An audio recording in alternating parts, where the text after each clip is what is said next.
YouTube friends, this is the other side of dystonia. This is what I can do. It does often.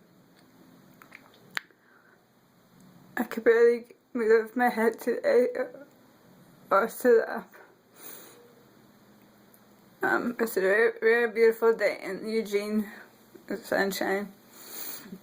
The 2 Fridays I spend fighting this degeneration at the gym.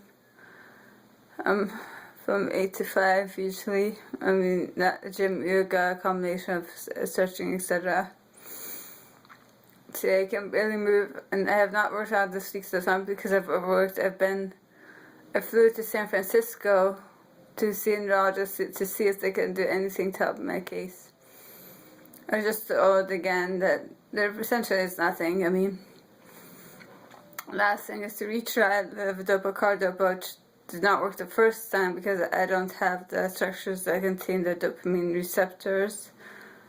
But I'll try it again, and there's no guarantees with this for surgery because it treats the symptoms, but of the severe contracture of my foot to prolong dystonia, the strength of dystonia.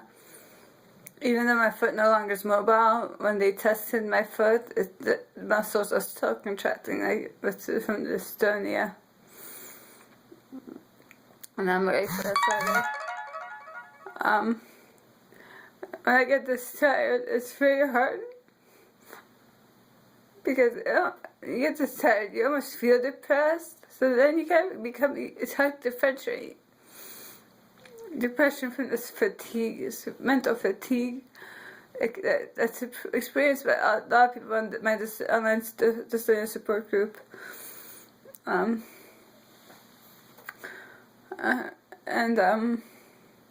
course you get depressed because for instance, I'm new to Eugene, and I can't just pick up the phone and call people and hang out because I can really take care of myself.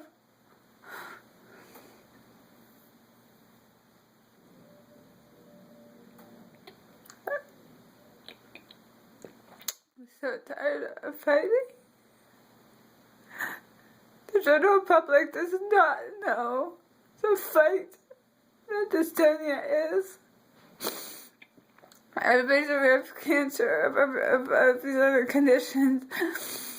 Dystonia, the best I can describe it to people, is ALS with a life sentence. Especially if you have a really bad case like mine. Or you add loss of your body parts month by month and function on top of Parkinsonism and brain damage to mess of a soup of a combination of conditions that leaves me in bad shape and isolated often and sometimes there's wishing that this fight could be over. Unfortunately, I did not build a community before this condition, before my brain death, which I was left to die in Indonesia. I caused all of this. I now built a community to uphold me and to get me through this, and now here I am, feeling half the time. I'm slowly trying to build bits and pieces of community, but it's hard because half the time all I can do is do my body work, and that's it. More than half the time, the majority of the time. If I'm depressed, I don't want to see people, or I've been rejected, abandoned by people in my life. Most recently, my boyfriend who abandoned me and left. And disappeared, more like it.